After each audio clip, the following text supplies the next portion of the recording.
Good morning, everyone. I'm Tim Walz. I'm the governor of the great state of Minnesota, just the western neighbor here. I'm glad you're all here, and I know it's day 3 of the convention. Each one of these has a theme. Last night was bend the knee and grovel, apparently, and today is celebrate Russia Day, I guess, with our foreign policy and destroy NATO. But look, I'm honored to be here with a leader like Congresswoman Escobar, but especially with Amanda. And Republicans should be ashamed that Amanda is standing up here today. She's standing up here today because she nearly lost her damn lives because they were in that medical room. They believe it's their decision on her personal bodily autonomy. So as we start to talk about the issues and as we start to see this idea of J.D. Vance, and I just want to say this, the perfect Frankenstein monster created by the Heritage Foundation, and I say this because I read Hillbilly Elegy. I read it because I come from a town of 400. I had 24 kids in my graduating class, 12 were cousins. And I know a little bit about small towns. And his dismissive, derogatory approach to how he viewed it, it's not a cultural bias that people had. It's decades of policies of people like him and venture capitalists and others that gutted many of our small towns. The idea that this guy would understand or have a policy.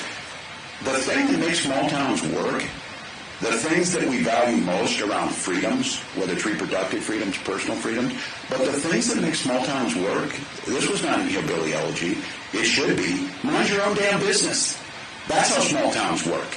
They work because you respect your neighbor and you understand their choices, who they marry, their own healthcare decisions, what books they read.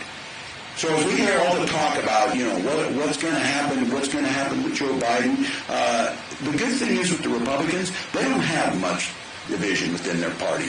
They bend the knee and they grovel to someone who told us that the election was stolen, someone who overturned Roe versus Wade, someone who told us he didn't know anything about NATO as he puts all of our futures at risk, and someone who won't address the biggest issues around climate change. Those are the issues that Americans care about. Those are the things that they want to see us get done. The Biden-Harris administration has delivered on all of their promises. It is galling to me to watch governors go up there and bend their knee. The very governors who go and cut ribbons for infrastructure projects that they had nothing to do with and their Republican members voted against because Joe Biden delivered.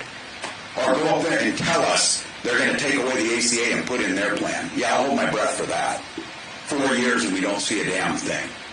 And we have the most pro-union, pro-worker president in the history of this country, and I say that as a union member, who's there for our collective bargaining rights, who's there for our worker safety, who's there for our pension, and has made a commitment to protect one of the most sacred things that J.D. Vance and his advanced Yale degree tells us the biggest threat to our national finances and well-being is Social Security.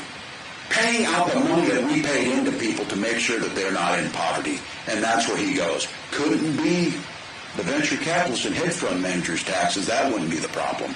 But we get an opportunity in America in not too long to have a binary choice between someone who cares deeply about the American public, who has policies that made a difference, versus someone who made it very clear. Trump is for Trump. Truest words he ever said.